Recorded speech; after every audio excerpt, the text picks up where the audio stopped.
आज की इस क्लास में मुताला करेंगे बच्चों हमारी दरसी किताब जान पहचान के सबक नंबर 21 का, और इस सबक का उन्वान है कारतूस। कारतूस बच्चों एक ड्रामा है और इस ड्रामे को हबीब तनवीर ने लिखा है। हबीब तनवीर उर्दू अदब का बड़ा नाम है। सबक को मैंने 3 हिस्सों में तकसीम किया है। पहले हिस्से में हम हबीब तनवीर की जिंदगानी के हवाले से और तर्ज तहरीर कलाम की खुसूसियात के हवाले से मालूमात हासिल कर चुके हैं। दूसरे वीडियो के अंदर जो सबक के दूसरे हिस्से के साथ था, यहाँ हमने सबक कारतूस का मुताला किया और तीसरा हिस्सा लेकर मैं आपके सामने हाजिर हूँ। यहाँ हम सबक कारतूस से मुताल्लिक दरसी किताब में दिए गए सवालों के जवाबात हासिल करेंगे। बच्चों ये सबक वज़ीर अली की कहानी के ऊपर मुबनी है और वज़ीर अली अवध के नवाब आसिफ उद्दौला के बेटे थे, जिन्हें अंग्रेज़ों ने अपनी रियासत से बेदखल कर दिया था।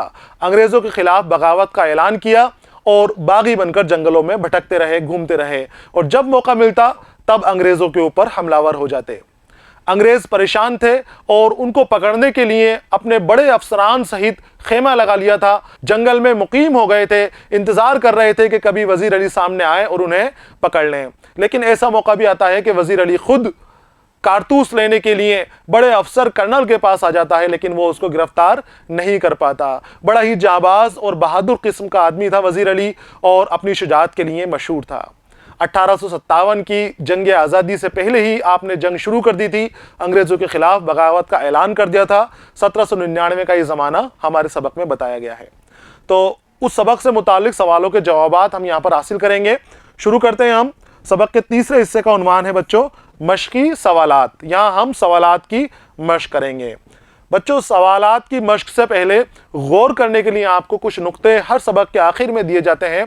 यहाँ भी एक नुक्ता आपके लिए है और वो बहादुरी के हवाले से है, शुजाअत के हवाले से है। वतन से मोहब्बत करने वाले जाबाज तारीख़ में ज़िंदा रहते हैं और हमेशा उनकी कद्र की जाती है। जो वतन से मोहब्बत करते हैं, वतन के ऊपर अपनी जानों को निसार कर देते हैं, कुर्बान हो जाते हैं, वो लोग कभी भी बुलाए नहीं जाते, वो हमेशा याद रखे जाते हैं। अगर तारीख़ में कुछ वक्त के लिए उनको भुला भी दिया जाता है, लेकिन फिर उनके कारनामे लोगों की ज़ुबान पर आ ही जाते हैं और उनको याद रखा जाता है, उनको नाम के ऊपर मेले लगाए जाते हैं। यहाँ गौर करने वाले नुकात में आपको यही बात गौर करने के लिए दी गई है कि वतन के जो अजीज़ हैं, जिन्होंने वतन के ऊपर अपनी जानों को कुर्बान कर दिया है, आपको उनकी फ़हरिस्त बनानी चाहिए और फ़हरिस्त बनाकर उनकी कुर्बानियों के हवाले से मज़ीद मुताला करना चाहिए और आपको मालूमात हासिल करनी चाहिए। यहाँ गौर करने वाला नुक्ता पूरा हो गया है बच्चों। आगे आते हैं अब हम हमारे सवाल की तरफ। सवाल नंबर 1 आपसे पूछता है कि वज़ीर अली के कारनामे सुनकर किसके कारनामे याद आते हैं? किसी शख्स की याद आती है वज़ीर अली के कारनामे जब सुनते हैं।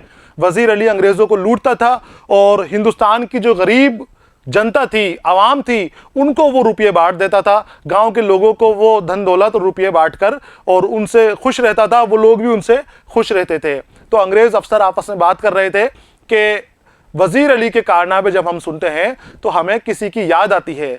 तो बच्चों वो याद आती थी उनको रॉबिन हुड की।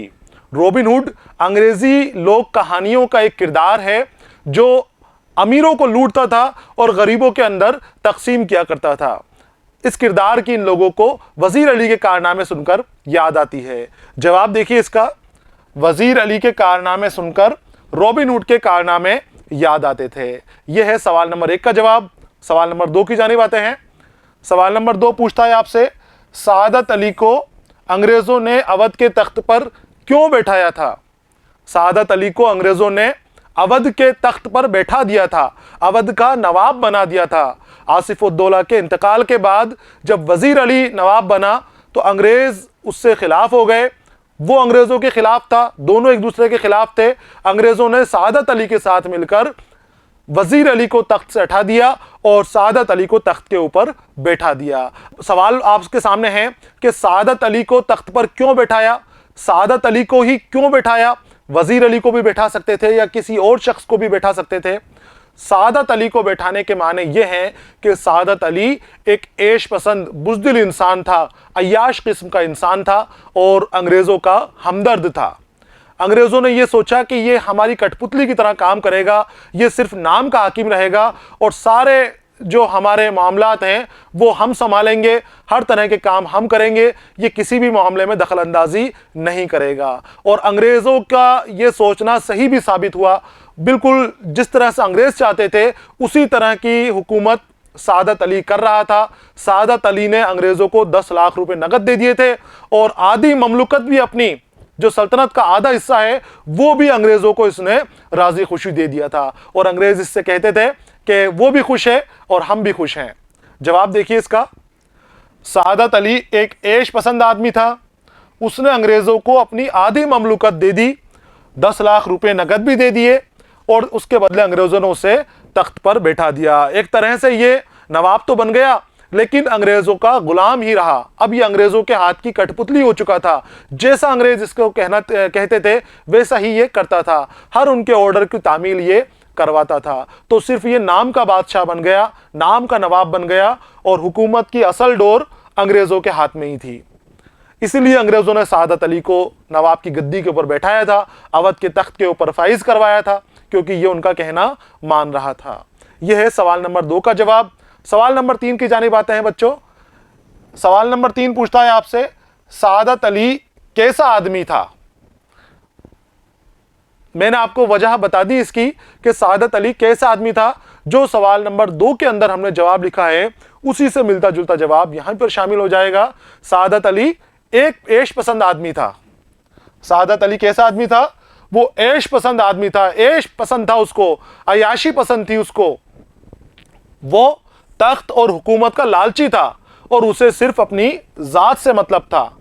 भाई के इंतकाल के बाद जब उसका भांजा वजीर अली तख्त के ऊपर बैठा तो ये खिलाफ हो गया, अपने भांजे के खिलाफ हो गया, क्योंकि इससे किसी रिश्तेदारी से, किसी से कोई मतलब नहीं था। इसको सिर्फ हुकूमत चाहिए थी, इसको सिर्फ तख्त चाहिए था, चाहे इसके लिए किसी का कत्ल करना पड़े, चाहे इसके लिए अंग्रेज़ों से हाथ मिलाना पड़े, वो हर चीज़ के लिए तैयार था। और उसने अंग्रेज़ों से हाथ मिलाकर वजीर अली को तख्त से हटा भी दिया था।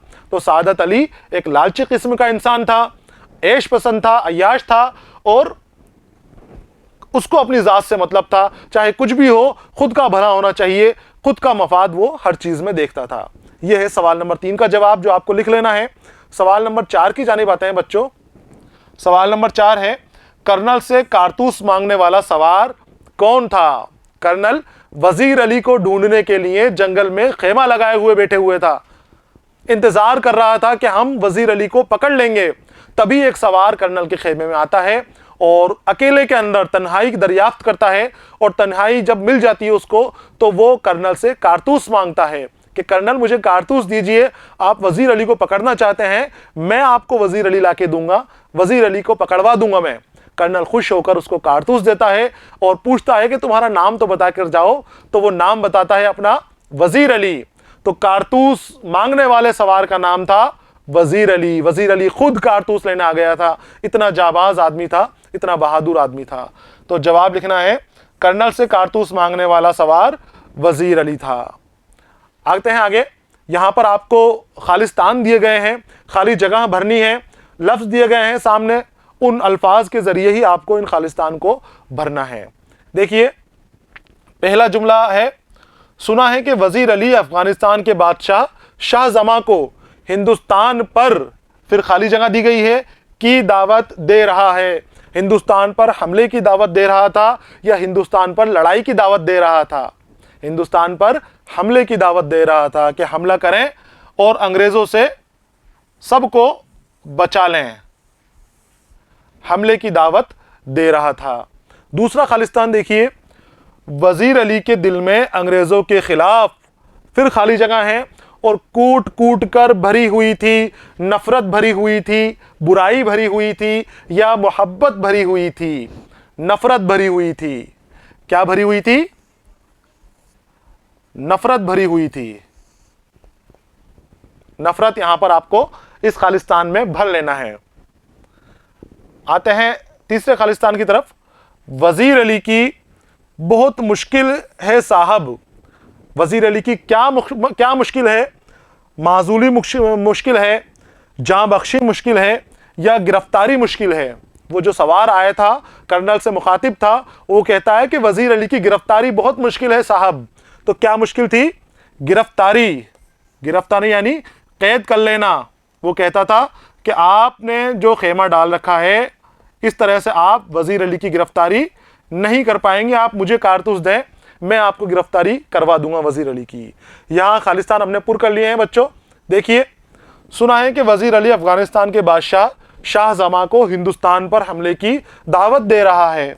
दूसरा खालिस्तान है, वजीर अली के दिल में अंग्रेज़ों के खिलाफ नफरत कूट कूट कर भरी हुई है। और तीसरा खालिस्तान है, वजीर अली की गिरफ्तारी बहुत मुश्किल है साहब। ये खालिस्तान पुर कर लेने हैं आपको अपनी किताब के अंदर भी, और उसे कॉपी में उतार लेना है। इसी तरीके से आगे आते हैं। यहां बच्चों कुछ लफ्ज दिए गए हैं आपको, और उन अल्फाज से आपको जुमले बनाने हैं। लफ्ज से जुमला बनाना। जुमला ऐसी इबारत जिससे बात को समझा जा सके, फहम पैदा हो जाए जुमला बात के अंदर, इबारत के अंदर। तो देखिए यहां पर लफ्ज है तख्त। अब तख्त को आपको जुमले में इस्तेमाल करना है। तख्त के माने होते हैं हुकूमत। तख्त के माने, तख्त लकड़ी का जो तख्त होता है, लोहे का तख्त होता है, वो भी होता है, लेकिन यहां पर जो तख्त दिया गया है इसके माने हैं हुकूमत, सल्तनत।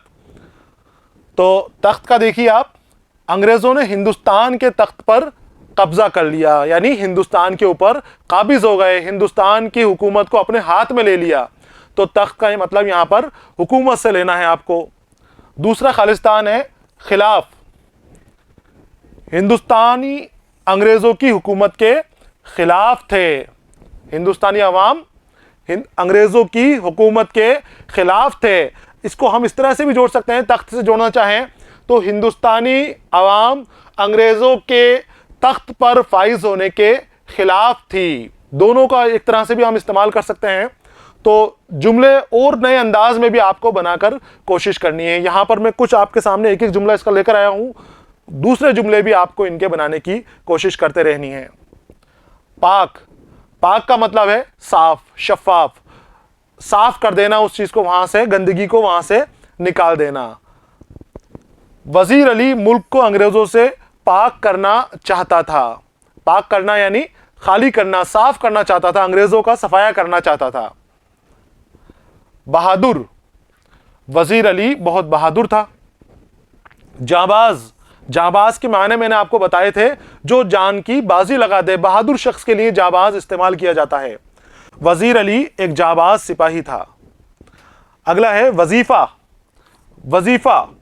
वजीफा वो रकम या जागीर वगैरह जो उस वक्त राजाओं को, नवाबों को अंग्रेज दिया करते थे। वजीफा स्कॉलरशिप को भी कहा जाता है। जो आपको स्कॉलरशिप मिलती है वो भी वजीफा ही कहलाती है। लेकिन यहां पर जो वजीफा है वो अंग्रेजों के जरिए दिया जाने वाला वजीफा है। राजाओं को, नवाबों को, जिनको वो माजूल कर दिया करते थे, तख्त से हटा दिया करते थे या खुद का आदमी बिठा दिया करते थे, तो सिर्फ खामोश रखने के लिए, ताकि वो आगे चलकर हमारे खिलाफ बगावत नहीं करे, उनका खर्चा उठाते थे और उस खर्च को ये वजीफा कहते थे। और जितना ताकतवर शख्स होता था जिसको माजूल किया गया है, उसकी हैसियत के मुताबिक वजीफा मुकर्रर कर दिया जाता था। तो वजीफे का आपको जुमला इस्तेमाल करना है। अंग्रेजों ने वजीर अली का 3 लाख रुपये वजीफा मुकर्रर कर दिया गया। आपको जो वजीफा मिलता है आप उसका भी जुमला यहां पर बना सकते हैं। उसके अंदर कोई आपको कैद नहीं है, कोई ममनून है, ममनूनियत यहां पर नहीं है।